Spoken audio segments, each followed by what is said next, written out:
Continuing its up-to-the-minute coverage of the invasion, CBS World News now presents 15 minutes of news and analysis. First, a summary of the latest developments by Ned Kalmer, followed by an analysis by Quincy Howell. Mr. Kalmer.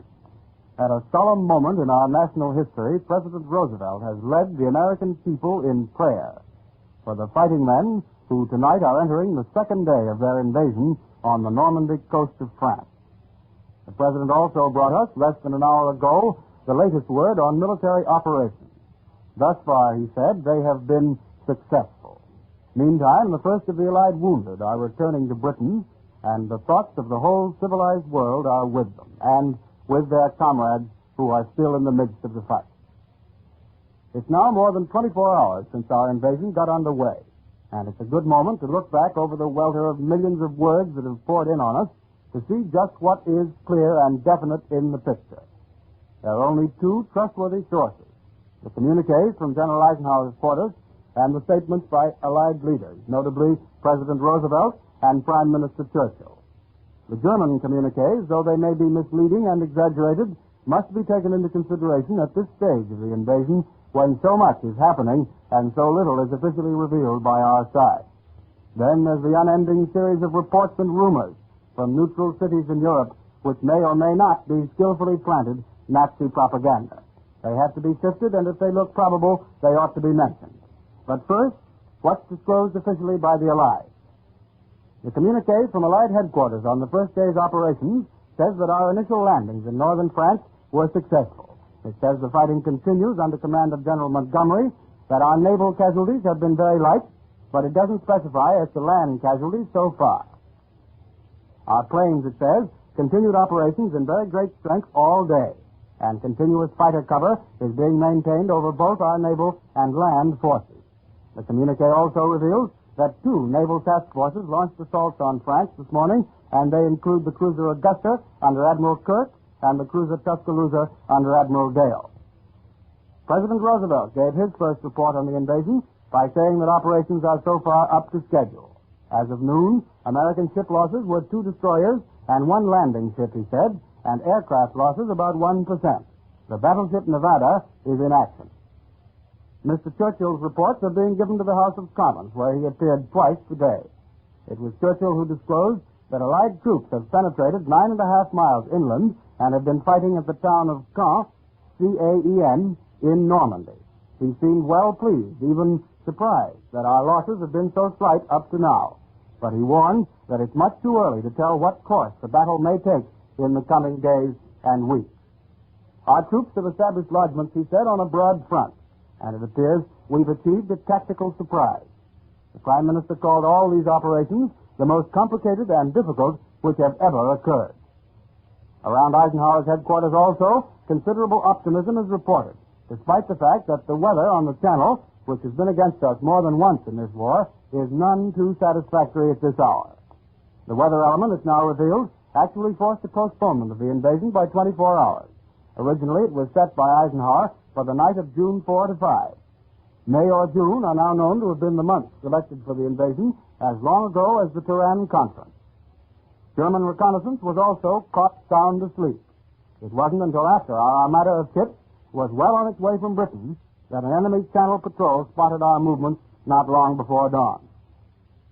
Our troops started out on their fateful mission in a gay but determined mood. We know definitely also that we maintain air superiority, that 11,000 planes are backing our invasion, that our airborne and paratroop actions were successful and our losses in those planes small, and that about 4,000 Allied warships are supporting the landings and continuing to move reinforcements to the beachheads.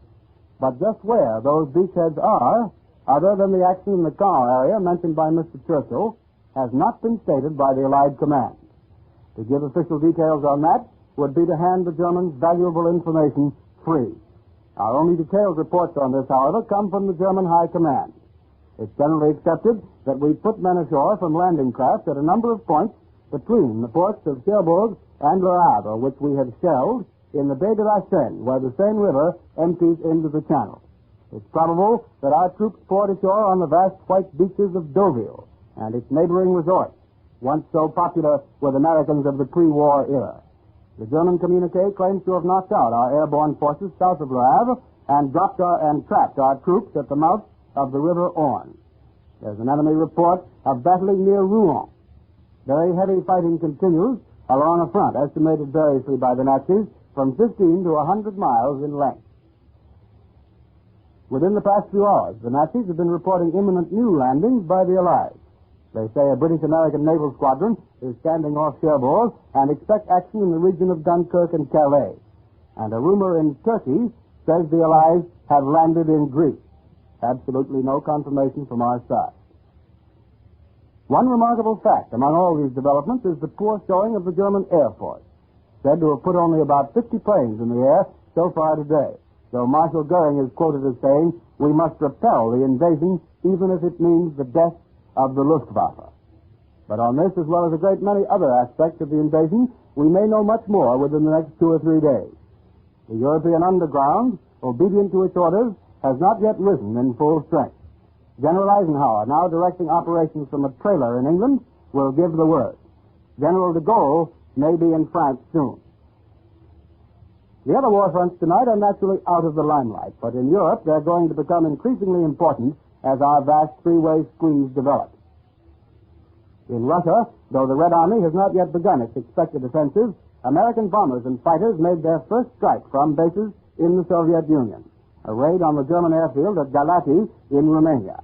In Italy, where life in Rome is being swiftly returned to normal by the Allied military government, French troops have captured the road junction at Tivoli to the northeast of Rome, and the Fifth Army is pursuing the enemy to the north and west.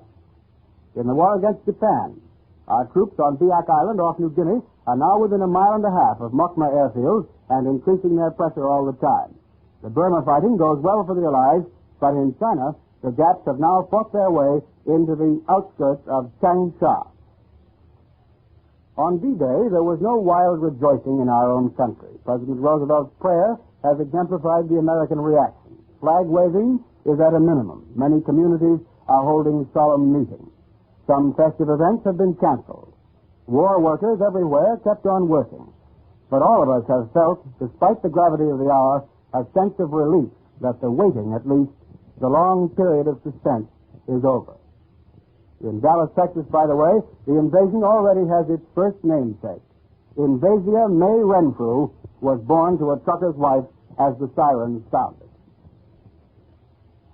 The invasion news has been coming in now for nearly 24 hours on a wave of world excitement which hasn't yet reached its crest.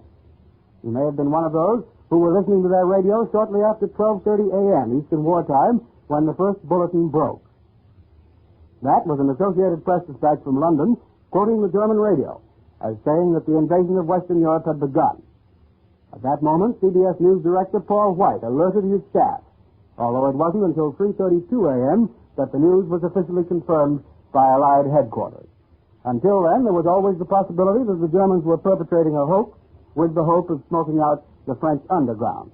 So the CBS staff stood by, keeping its network open and keeping its audience informed on what the enemy was saying.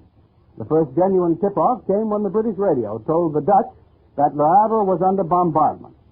Meantime, the veteran CBS correspondent Bob Trout was giving listeners a running account of developments from our newsroom just outside this studio where I'm speaking now, carrying around a portable microphone as he went to the various news machines, bringing in the reports in ever-increasing tempo. The CBS military analyst, Major George Fielding Elliott, then joined our coverage from New York. And it was while Elliott and Trout were reporting from the newsroom that London gave us the first official communique from Eisenhower's headquarters, simply announcing that Allied forces with strong naval and air support had landed in northern France. Then the voice of Edward R. Murrow, chief of the CBS European staff, came on in London, and Quentin Reynolds joined the broadcasters here in New York. That's the world news picture as D-Day ends.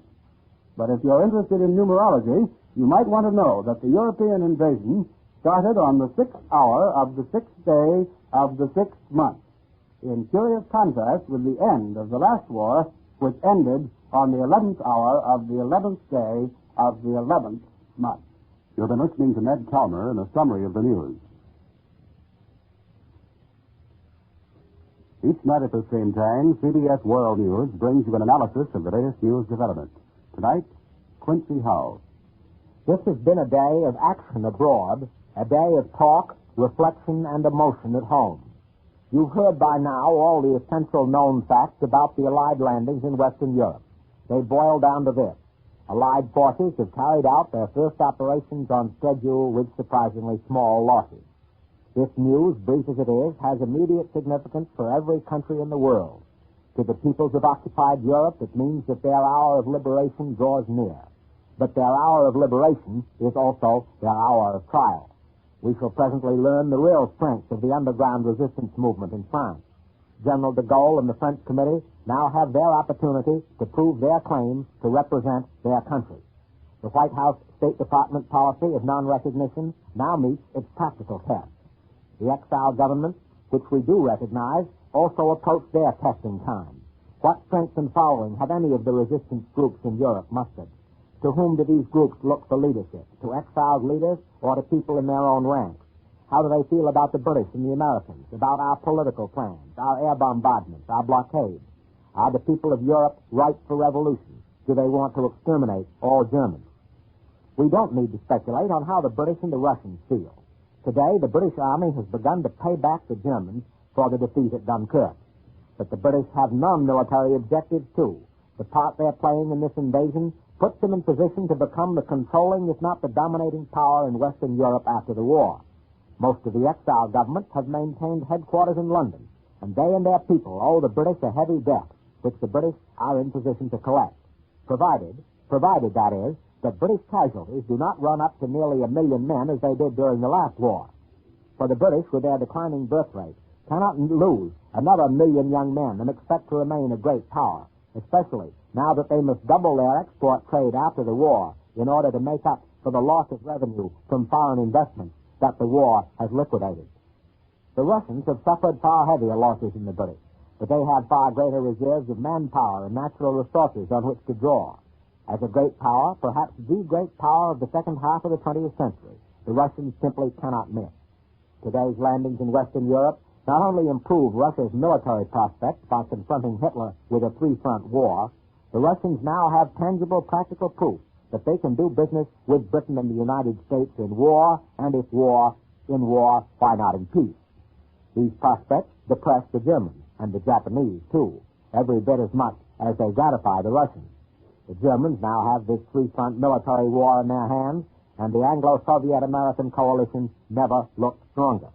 And the prospects of Germany's defeat means that Japan's day of reckoning draws near, with Russia more closely tied to the Anglo-American powers.